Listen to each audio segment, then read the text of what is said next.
प्रधानमंत्री किसान सम्मान निधि योजना देश के लाखों किसानों के लिए बहुत बड़ी मदद साबित हो रही है। किसान बड़ी बेसब्री से 22वीं किस्त का इंतजार कर रहे हैं। चलिए बताते हैं कब आएगी 22वीं किस्त।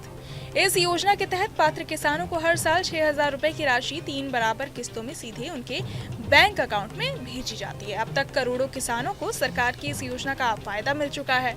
हाल ही में पिछले महीने यानी नवंबर में 21वीं किस्त किसानों के खाते में भेजी गई थी। अब देश भर के किसान बड़ी बेसब्री से 22वीं किस्त का इंतजार कर रहे हैं। हालांकि इसे मिलने से पहले किसानों को कुछ जरूरी काम पूरे करने होते हैं। जिन किसानों ने ये काम अधूरे छोड़ दिए हैं, उनकी अगली किस्त अटक सकती है। अगर आप भी पीएम किसान योजना की 22वीं किस्त पाने वाले हैं, तो ये जान लेना जरूरी है कि इसे ये कब मिल सकती है और किस तरह की तैयारियां करनी होंगी। 22वीं किस्त कब आएगी? फरवरी 2025 में आ सकती है। कोई आधिकारिक घोषणा नहीं है। मीडिया रिपोर्ट्स के अनुसार सरकार अगली यानी 22वीं किस्त फरवरी महीने में जारी कर सकती है। हालांकि अभी तक सरकार की तरफ से कोई आधिकारिक तारीख घोषित नहीं हुई है। पिछली किस्तों के हिसाब से देखा जाए तो ज्यादातर किस्तें फरवरी के आसपास ही भेजी जाती हैं। इसलिए इस बार भी माना जा रहा है कि किसानों के बैंक खातों में राशि इसी महीने पहुंच सकती है।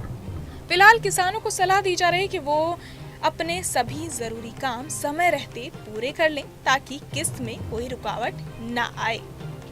पीएम किसान योजना का लाभ बिना किसी रुकावट के पाने के लिए सबसे जरूरी काम है ई-केवाईसी पूरा करना।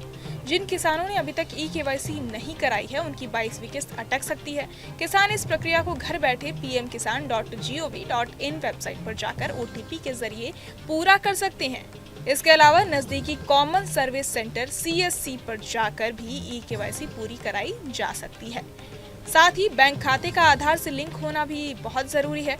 कई बार डीबीटी बंद होने या बैंक खाते का आधार से न जुड़ने की वजह से पैसा ट्रांसफर नहीं हो पाता। इसलिए किसानों को सलाह दी जाती है कि वो समय रहते अपने बैंक जाकर ये चेक कर लें कि उनका खाता आधार से जुड़ा भी है और डीबीटी एक्टिव भी है। इसके अलावा किसानों को अपनी जानकारी सही रखनी भी बहुत जरूरी है। आवेदन के दौरान अगर नाम, आधार नंबर, बैंक खाता संख्या या जमीन के रिकॉर्ड में कोई गलती हुई है तो किस्त अटक सकती है। अगर आपको लगता है कि आपके आवेदन में कोई गलती है तो उसे तुरंत सही करवा लो। किसानों के लिए ये भी आसान है कि वो अपनी किस्त का स्टेटस खुद चेक कर सकें। इसके लिए पीएम किसान की वेबसाइट पर बेनिफिशियरी स्टेटस सेक्शन में जाकर अपना आधार नंबर या रजिस्ट्रेशन नंबर डालना होता है। इससे साफ पता चल जाता है कि आपकी किस्त प्रोसेस में है या किसी वजह से अटकी हुई है।